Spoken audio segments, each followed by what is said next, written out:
the Papyrus TV news update. First, the headlines. Nigeria's Deputy Senate President demands a public apology from U.S. President. Southern traditional rulers appoints Governor Hope Uzodinma as regional coordinator for South. SDP warns that Trump's Christian genocide claims could undermine Nigerian sovereignty and fuel religious tension. Federal government to establish a national aircraft leasing company. Senate dismisses allegation of a $10 million bribe. ADC raises alarm over rising youth delusionment towards Nigerian political system.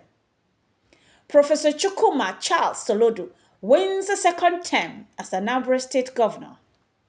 We say congratulations. Now on the news in details.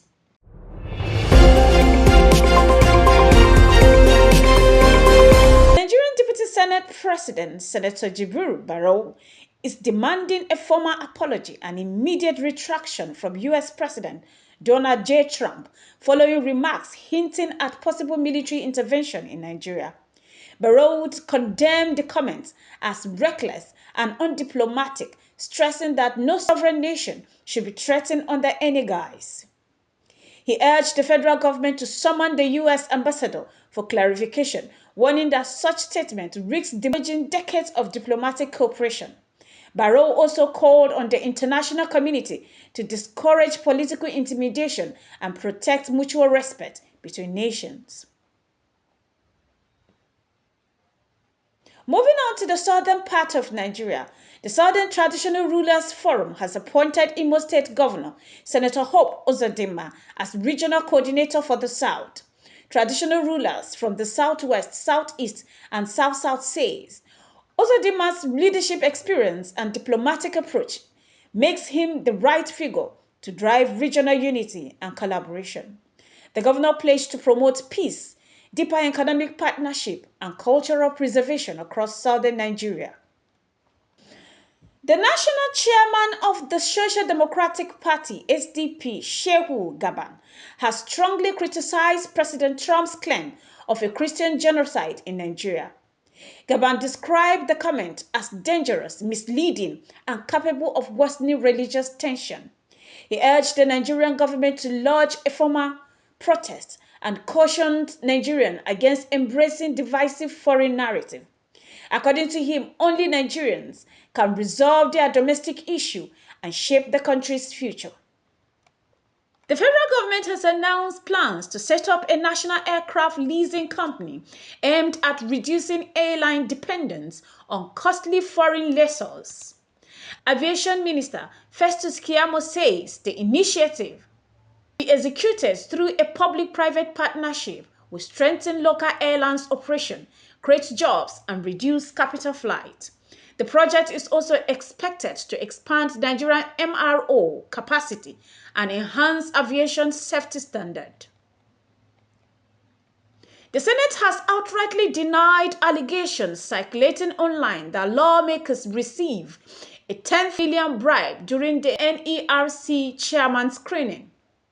Senate spokesperson Yemi Adaramodu described the claim as baseless, mischievous, and targeted at discrediting the National Assembly. He reaffirms that all legislative procedures were transparent and conducted according to due process. We will now go on a short break, and when we come back, the news will continue. Stay tuned. The Papyrus Global, we don't just cover events, we create cinematic experiences.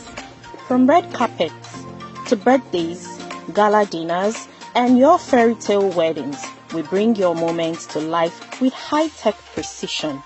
Our gadgets are smarter, our lenses sharper, and our team simply world-class.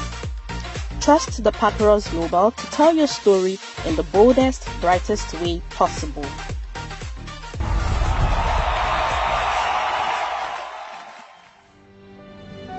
Welcome back, and now the news will continue. The African Democratic Congress ADC says young Nigerians are becoming increasingly delusioned with politics due to repeated failure in governance, unemployment, and lack of inclusion. ADC strategist Adeniyi Adedoyin called for genuine reforms, transparency, and youth representation in leadership roles, warning that excluding young people threatens the future of Nigerian democracy. Meanwhile, back to the south, Soludo wins second term in Anambra State. State Governor Professor Chukwuma Charles Soludo has been re-elected for a second term after a wildly credible and peaceful polls. INEC report a strong performance across many local government areas, defeating his rival from the PDP and APC. His victory is credited to reform in education, infrastructure development, and prudent fiscal management. Soludo thanked Ndi Anambra for their continued trust and promised even greater progress in his second term, focusing on job creation, industrial expansion, and security. And that is the Papyrus TV news. Thank you for watching. Join us again for more news in the next hour. For breaking news and update, visit thepapyrusdaily.com.